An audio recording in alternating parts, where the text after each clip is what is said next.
Oh, hey there, it's Lori Lindsay, and I just woke up from a dream and I just thought, I have to share this. I have to share this. This is another message from Spirit that came to me in a dream.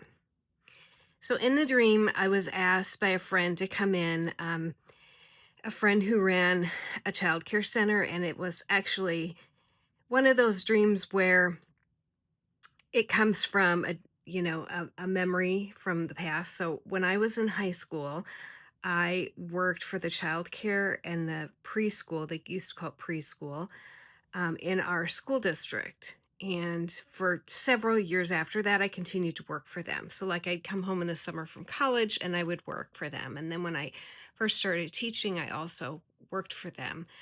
Um, and it was a way, of course, to make extra money. Well, anyways, my friend called me in my current, you know, where I am in my current life as a retired educator and said, you know what, I need someone to come in for the day. I don't have anybody. Could you come in? Of course, it's, you know, illogical because this daycare is back in Seattle and I live in Minnesota. But, anyways, it's a dream, right? And I get there and it's unusual. It's very changed from when I was there as a younger person. And this person who ran the child care center, we were friends for decades after. I haven't spoken to her in years now. But anyways, she said, "Would you come in?" And I said, "Sure, I'll come in. I'll come in, no problem." So I went in and it was like these kids were so quiet and well behaved. And I thought, this is really strange. But, anyways, they were lovely kids. I enjoyed spending time with them. And then at lunchtime, all of a sudden, like tables and tables and tables were filled with, I would say, middle school or high school age students. And they came in and sat and ate in silence. And for someone who has monitored high school lunchrooms and middle school lunchrooms and elementary school lunchrooms, they're not silent. And I remember getting into an argument with when I was a Catholic school principal, and the Catholic school principal was getting messages from the cook saying it's too loud in the lunchroom and that it needs to be silent in the lunchroom. And so she would run and tell the priest this because it was a Catholic school, and then he would come talk to me, and I'd say, "So when you eat lunch with your buddies, do you sit in silence? I mean, how can we ask these kids to sit in silence?" It's always been a thing for me. Yeah, does it get too loud? For sure. Does it need to be tampered down? For sure, right? But this is a social time for kids, and for so many hours of the day, they're required to be silent, and we just can't expect kids to always be silent, just like we can't expect adults. Anyways, moving on. So I casually made the comment, "I can't believe how silent these students are." Sorry, my hands are shaking. And the gal with me said, "That's the way it is. Quietly, she's saying to me, we accept money from this organization to house these kids at lunchtime, and they expect them to be silent." So then kids start asking me, "Yeah, that's unfair. Why are we expected to sit in silence?" And I said, "I don't know." I said, "I'm just here for the day. I'm just helping out," right? So then I find out that they're part of an organization that is it's a school for kids who are Native Americans. And the person who is in charge of them shows up and she's furious to find out that I have questioned the system. Like, it was working just fine. Why does this agitator come in? And the kids start talking.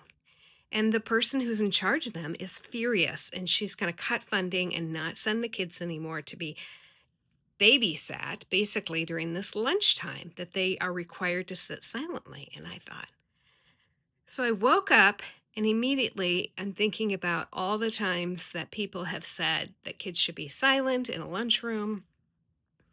And then I thought, you know what? Our government is asking us to do that right now. Just accept the status quo, to accept what's happening, and to shut up. And that was my message, is that it's okay to have conversation. It's okay to get ideas from other people. It's okay, because that's what's going to get us out of this, is having conversations, by having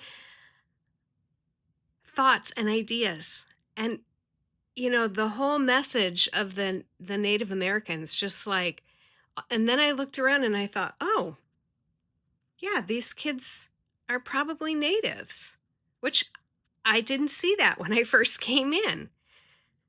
To me, they were just kids, because Most of the schools I worked in were heavy uh, students of color.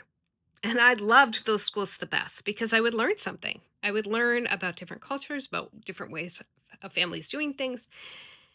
But I just was shocked in this dream that these kids had to sit in silence.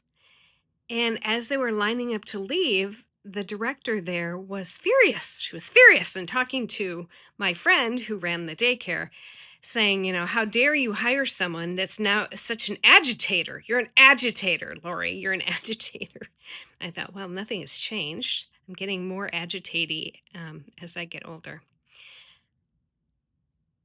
Don't let them silence your voice. Don't always go by the rules. I've said this for a while now. They're not playing by the rules, so why should we play by the rules? Right? Uh,